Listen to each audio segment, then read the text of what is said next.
Hello and back to Ycft. Come join us on the couch this week as we take a look at Sleepaway Camp 2, Unhappy Campers. Mm-hmm. Over here it was released as Nightmare Vacation 2, because I think Nightmare Vacation was what the first one was released as. Makes over sense. Here. A sequel to, obviously, Sleepaway Camp, released in 1983. We actually did a video on this last year. Yeah. So set 5 years after it came out, 5 years after as well. And I suppose brief description of what happened at the end of that for any of this to make sense. Yes.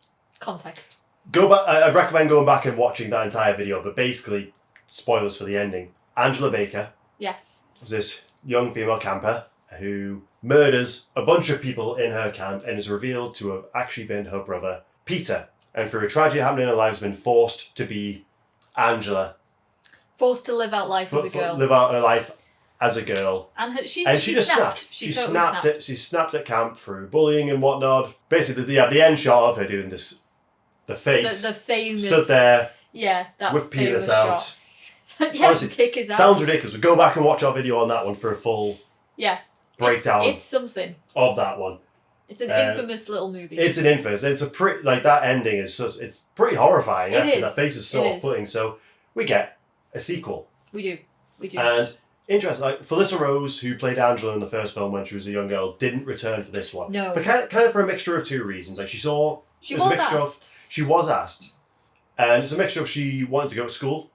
Yeah, she wanted to continue her education. At this time, she was getting ready for college, university. Yeah, and she was given the script and said that it just wasn't the direction that she could take the character. Basically, it was too different from the first film. This is well and truly a black comedy.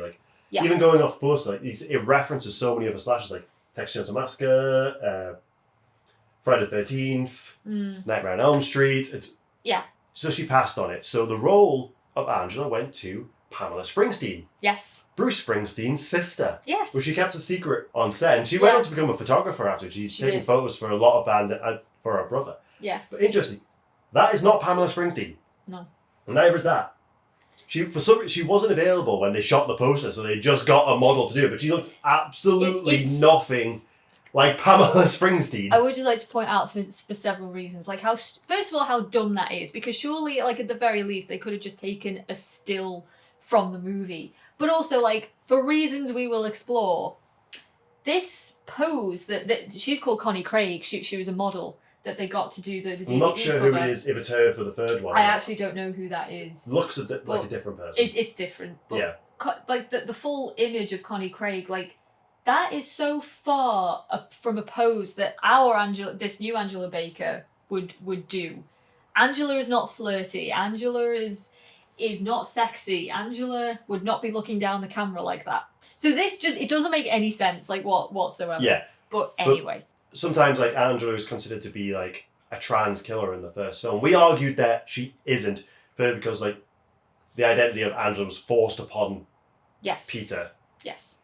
In this one, so it's several years later, so she was obviously arrested after the events of that film. She was. She's been in various mental hospitals, so she's had a lot of therapy, she's had some corrective surgery. Yes. And the Angela side of the persona is now the dominant one. They have chosen to be Angela. So I'd say from now on this film, they are a trans character. She's fully adopted the identity of Angela. And is comfortable in it. Yeah, she's no longer Peter. Yeah, so she's fully embraced Angela. Yeah. So from this film, she is a trans character, a trans killer. Yeah. But you said this was quite interesting. We were talking about this beforehand. That becomes the least interesting part of her character, and not in a bad way. It's mentioned as part of a campfire story that they say she had corrective surgery, some surgery. Because the events of the first movie have now become in the 5 years an urban legend, and people have heard of Angela Baker. That she's still alive. That she's out. That she's out there. Got out now because one of the campers' dad was the one who arrested her. Yeah. So he knows that. He was so mad when she got out. Yes. So. Yeah. And I say when I say it's the least interesting thing about her, in fact, it's established, but it's not all that her character is. It's just she is Angela. Yeah. And I think we move on. TV and movies today struggle with not making someone's identity their entire personality. But yet this silly little slasher film somehow got it right in 1988. Weirdly progressive. Weirdly progressive before the terms had even it's like, come around. There's one other scene in the movie where Angela reveals a little bit about, what she's been up to in the last 5 years to a character right before she kills him. Yeah. And that's, she's like, I had surgery, I've been in therapy, I've totally had doctors vouch for me, priests vouch for me, I'm totally cured. I've got great recommendations from doctors, psychiatrists, even clergymen.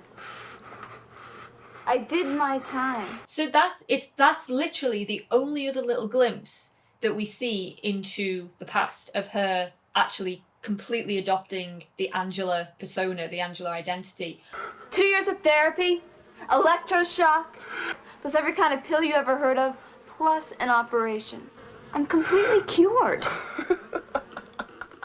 If I wasn't, they wouldn't have let me out. It's just her character now. She's trans, but that is not what this film is about. That is not what the plot line is evolved around. It's like, we established that Angela was actually Peter at the end of the first movie. It's cat's out of the bag. It's like, we can't put that back in the box now. We can't do another reveal like that.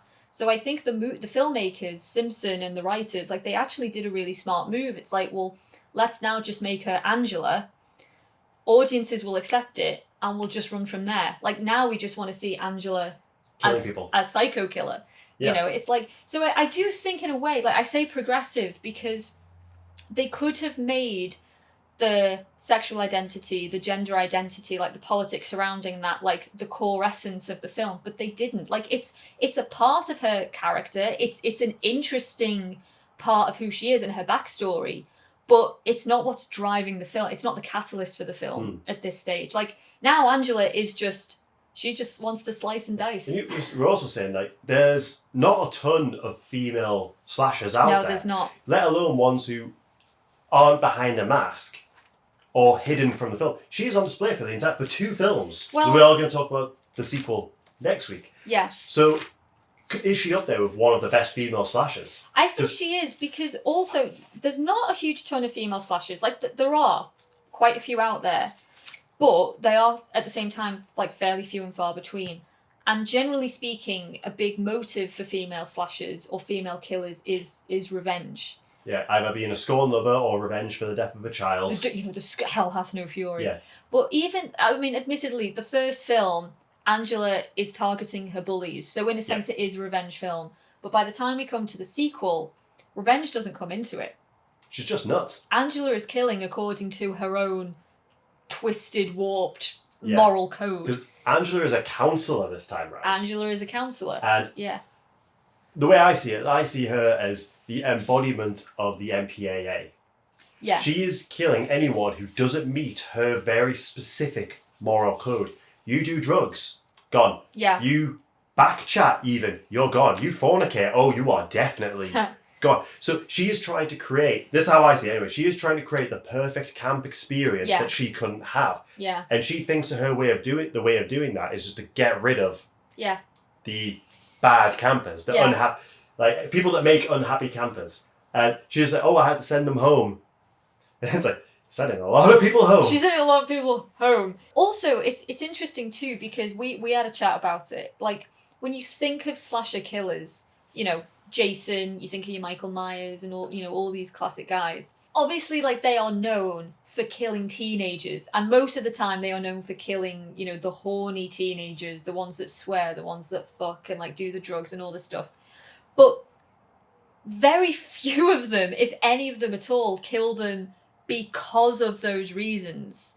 It's the films kind of posit the idea that, if you do bad shit, you're going to get punished for it. Yeah. But this movie, that is the motive for the kills. She is deliberately targeting the ones that take drugs, the ones that have sex, and the ones that are misbehaving. But, Jason isn't deliberately targeting the teenagers because he wants to punish them for having sex. He's killing them for, just because they're in his way. Yeah. Essentially. It's what he does. Owns with TC, the male counsellor, and all the male campers and one female telling the story of Angela Baker. Mm-hmm. And Angela kind of turns up and she's mad that this girl's left the group to go be with the boys.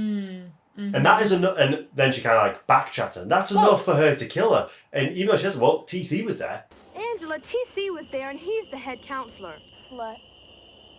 And then you tell that awful story, scaring those kids half to death. You don't deserve to be at camp. Another counselor was there, and he didn't mind, but she broke the rule. She broke a very small rule, and that was enough. She actually calls this girl a slut. Purely because she's sitting around a campfire, a totally non-sexual scenario with the boys. That's enough for Angela to view her as on Angela's hit list, put her on Angela's hit list, basically. That is enough. And then we have a character that is, by Angela's definition, more of a slut, of Ali, who survives much longer. Yeah. And what's the name of that actress? Valerie Hartman. I love her in this. She's really good. She's okay. So she's an interesting one because I don't necessarily think that Angela in like the first like maybe 10-15 minutes is a likable a likable killer, or at least like she's not one I can fully get behind because she calls Phoebe a slut, totally uncalled for. She goes after Ali purely because Ali sleeps in the nude, and she accuses her of she says, doesn't she, like, nice girls don't have to show it off. Like accuses Ali of like somehow exposing her chest just in a room in a cabin filled with other girls. Again, like not a sexual setting, of somehow that being like exhibiting sexual behavior.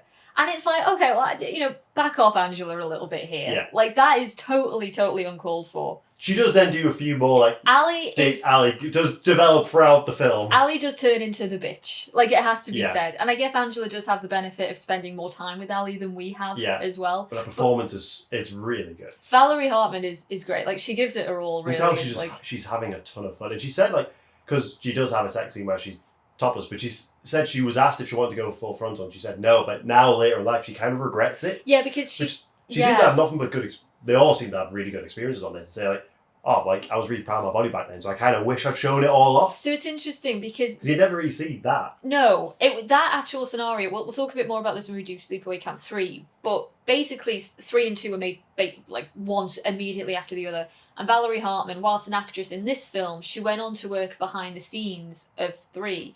And they were showing dailies of 2. She was an animal wrangler for the raccoons. She was a raccoon wrangler. But whilst they were making 3, they were showing dailies of 2. And so she was watching the dailies whilst they were making Sleepaway Camp 3, and she watched her own sex scene. And I think one of the actors from 3 was watching it with her. And she said something like, oh, now I kind of wish like I'd got my arse out. I think he said something like, yeah, I kind of wish you had as well. Well, it's funny, the guy who she's supposed to be having sex with was underage. Yeah. So in some of the scene, he wasn't able to see her naked. No. So it's a stunt double, and I think he massively regrets that because he really wanted to do it. Yeah. I find that absolutely hilarious. Yeah. But again, fun was just had. She was a lot of fun to watch as well. Yeah, she's a good bitch. You know, like the one that you want to hate. We have an Estevez in here. We do. We have Renee Estevez. Yeah, Renee Estevez. Sister of Charlie, sister of Emilio. Yeah, and daughter of Martin. There's 2 little kids in it who are a bit pervy, and they take photos of all the girls topless, including Angela. Yes. They're lucky. Yeah. Oh yeah. Did they survive? I can't remember. I feel like no one survives. Maybe they don't. I don't think they're explicitly killed with them being that young. No. But they are named Charlie and Emilio after siblings. Yeah, they are. Which I find really cool. And Renee plays a girl called Molly, who is by all means our final girl. The good girl. Yeah. Like she likes this guy who works at in the boys' counselling camp called Paul. And she's very sweet, she's very innocent, like she's a good girl, and Angela likes Molly because she can see like she's a good girl. Molly's not like Ali, Molly's not like Phoebe, and so Angela kind of takes her under her wing a little bit and sort of protects her and looks out for her. Molly is basically like the final girl. Can we talk about some of the kills? Because a highlight. Pamela Springsteen is the highlight of both of these films. Like she seems to just take such glee in killing. Yeah. It just makes her such a different performance from Felissa Rose. And Felissa Rose is still great in the first one. Yeah. But it was very much a subdued, scared child performance. This is like, she's floating around, it's like, I'm totally cured. Yeah, she revels in being a killer. Like, Yeah. I don't even know to what extent she's even kind of, like, aware of what she's doing. Yeah. Like, she doesn't even... She obviously, like, knows what she's doing, but I don't think it dawns on her that what she's doing is bad, like, in any way. Like, she has the smarts to, like, cover her tracks and, you know... You're kind of thinking, like, oh, a lot of the kills seem to be just, like... Spur of the moment. Which I think you are right. I think Phoebe's was, and some of the ones later ones are. But, like, when TC's doing... Well, goes, oh, we're missing, some rope, my car battery, couple of things. And it's like, all of those things get used in kills. So I think throughout there's been, because the camp is obviously in full work, again, with difference, even though we said this with the burning, a functioning camp, but there's not a lot, there is a line from Uncle John, who's the guy who runs it. Yeah. They say, oh, we struggle to fill it, which is an excuse not to have many people there. So she's obviously been there for the whole summer and has been, kind of knows who she's going to take out and how she's going to take them out. Yeah. But I think there are a couple of spur of the moments. There are a few, yeah. Some amazing kills, like the Stone sisters. She catches them doing weed and like about to have sex. Yeah. And literally, so knocks them out. Or they're kind of drunk and high. So one wakes up and her sister has been burnt to a crisp in front of her. You see her brain on drugs. All the kills in this are so unique. Yeah, yeah. And so we have a couple of boys who want to prank Angela. There's a night where they're going to prank the counters, and they dress up as Freddy and Jason. Yeah. And she takes them out. Well, one sliced through the throat with the Freddy glove. Yeah. She kills another one dressed as Leatherface, wearing the face of the other one. Yes. Such unique kills. Like, I'm like, considering like we weren't in the age of like meta horror yet. This is a very meta film. Yeah. And it's also like the way she easily transitions back into like, well, even when she kills them, like she's nothing but kind of cheery Angela. Yeah. But then it's just the way like she can go from killing like these two young boys to then just hanging out with the girls. Yeah. Like, the girl counselors. Like it's not phased her in any way. Like, and there's something just really thrilling about that to watch. It's weird, like, because she turns up, like, when she goes back to the girls, like, she's like, let's say, oh, you knew they were going to prank you. Oh, yeah. Yeah. And then goes, like, to check on Ali, who was, to be honest, that scene in the bathroom when she's about that, like, it's so, because the guy was underage, they had to use it's so, like... They had to use a double. So most of the scene is from, like, the way hips down, and it's, like, I think it's, like, one of the most fun sex scenes. Even though like they don't quite make it, like they're kind of undressed and he's like working their way towards a stall, so she's kind of like falling all over. It's just a really well done and fun sequence. They're struggling. And she keeps trying to like make him go down on her. She's trying. She is really with everything she has. She is trying, and he's not going for it. Andrew kind of interrupts it with a chainsaw. Do you think she was going there to kill Ali? I don't think she was going there to kill her. I think she wanted to probably catch her in the act of doing something. Yeah. But I don't think that night she was going to kill her. Yeah, that's why she ultimately does kill Ali. I'd say this is probably the most iconic kill of the whole film. Yeah. Because she has this cabin where she's been keeping all the bodies of the people she's sent home. There's one cabin that legitimately goes home. Yeah. And she's been keeping them in this abandoned cabin. It's like, she stabs her in the back and then forces her into an old outdoor toilet. Mm-hmm. Well, what actually spurs it on is Ali has upset Molly. Ali has confronted Molly saying, like, oh, Paul was a lousy lay and, like, he doesn't like you. And it's all bullshit. Like, Ali's not had sex with Paul. But she's, she's the bitch you want and she's trying to get under Molly's skin and it makes Molly cry. And, like, I think that's basically the final straw for Angela. Yeah. So she's like, right. She lures Ali to this cabin, stabs her in the back. And then it's just this line. It's just holding her like head over it. Yeah, I love this line where she's like, get in the toilet. It's just the way she says it, like she's always kind of bored when she's like, get in the What's toilet. What's the line say? What do you smell? Or what do you see? And she's like, shit, yeah, you've been a shitty friend and a shitty... What else? You pissed away your talent and good looks. Yeah. What else? It's like, it's because you don't have to find out. Yeah. You've been a shitty friend and a shitty camper. What else is down there? Answer me. You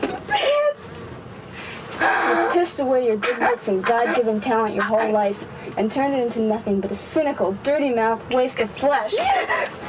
She comes up covered in shit and leeches and she's just pushing her down with a branch and There's a really horrible like gargling noise you can hear as well. So it's Ali's one of the worst ways yeah. to go. And on it, and I love that final line with Angela as well. She walks out, like she shuts the toilet door and she's like, "You should have been the first to go." Yeah. Yeah, and it is satisfying. I mean, it is absolutely horrible. From here, I think Angela does kind of lose control a little bit because does. you've got a few campers. Well, one of the female campers is kind of rang just to check up on a friend chatting, and the mum's, "Oh, just still at camp, so I rang such and such," and then she ends up getting like killed with a guitar string. A guitar string. She's obviously like the 2 boy campers she killed. They're still kind of like missing, and you say, "Oh, I said," because she ends up getting fired. Yeah, like, because TC is like, well, you had no right to send those boys home. The boys are like my responsibility. Like you've crossed even Uncle the John's line like, here. I said you can't just send campers. You can't just send campers home. Yeah, and Uncle John is like the one who runs the camp. Yeah. Yeah. So she's starting to lose control too many home now, and it's catching the attention of some of the other counsellors. Yeah, and it's when like after she's been fired, Molly's like to Paul, "Oh, we should go check on her. Like she likes to go up to this cabin." Which is where we find out what she's been doing with the bodies. Yeah, just keeping them all there. Yeah, like putting them in position, and so she ties them up, and this is kind of the real one. Paul, it is Paul, isn't it? That's his name. Yeah. So you're Angela Baker. Yeah, yeah. Or should I call you Peter? Or Peter. Angela. Yes? You're Angela Baker. The angel of death. Should I call you Peter? My name is Angela Johnson. You're Angela Baker. You killed all those kids at Camp Arawak. I'm totally cured. And it's like whilst you're surrounded like in this Texas Chainsaw Massacre style scene. Yeah, I can understand why Felissa Rose was initially quite jarred by the difference in the character, because like Angela 1 from the first movie, like this could not be more different. So I do understand why she initially was like, this isn't going to work. Yeah. Like, this is just too different. Like, yeah, that's not my Angela. Yeah. I know Felissa did return to a Sleepaway Camp film. She did, yeah, eventually. In the early 2000s. I think it's just called Return. I do have it. We haven't watched it yet. I think that is going to be one for next summer. Yeah. But I love Pamela in this role. And it's the reason I keep coming back to I've watched this film several times now just purely for her. It's a simple movie. I mean, yeah. I do like the finale, but we both agree that there's a few. Well, in the lead up to it, we then get points. TC's death with his own car battery. And she decapitates Paul. Molly wakes up and says, "Oh, Paul's on the telly." Oh, yeah. Oh, that whole scene. But yeah, it is the weakest point when Molly's kind of running away, being chased. They have a bit of like a scuffle. And it's that's it. Like, that's after all such a good scene. Yeah. It's really weak. Yeah. But it ends on a really good line when Molly has a bit of thought. You almost made it. Yeah, so she doesn't mean to, but I think Molly in the struggle, she accidentally like falls off this almost cliff edge, and Angela thinks that she's dead, so she's like, "Oh, Molly, if it's any consolation, you almost made it." It's any consolation. You almost made it. It saves it a bit, 'cause it's like, she has so many good lines in this. Yeah, she does. Just revels in being insane. Yeah, it's just, I don't know. It is just, it's a weak chase. And like the fight between them is no more than like rolling around in the leaves. It's not visceral, and it's not brutal in any way. It is. It's like they do come back together at the end of the film. Like, what do Molly you think? Survives. Does she though? Well, she survives the fall from. She survives the fall. Obviously, Andrew's gone. She's hitched a ride, killed the driver, bumps into Molly in the car. Yeah. Do you think Molly survives? No, I don't think she does. I don't think she does. Well, I don't know, because she kind of references it in Sleepaway Camp 3, doesn't she? Yeah. But I don't know if it's conclusive that she killed her. I personally don't think she survived. No. It wouldn't make sense to leave her. No. But overall, like, this is a really... It is. If you watch it back to back with the first film, it's very jarring. It is. But it's an incredibly enjoyable film with an unhinged performance, really creative kills. Yeah. A killer 80s soundtrack. Yeah, and a lot of mullets. It's a very simple movie.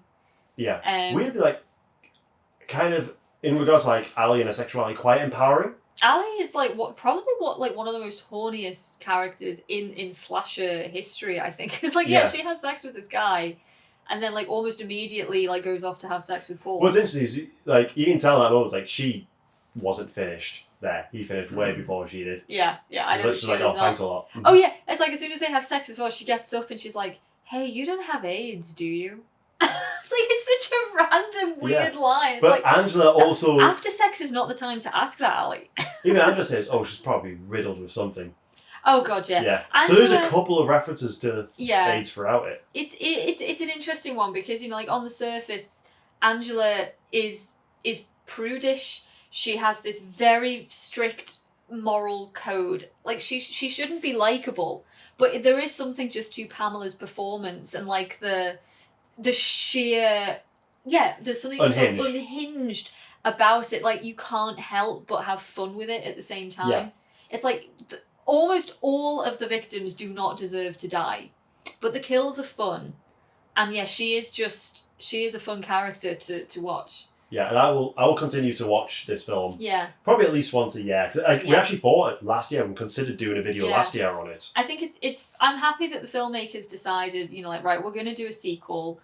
Angela is going to be the main character, but we can't have meek, timid Angela.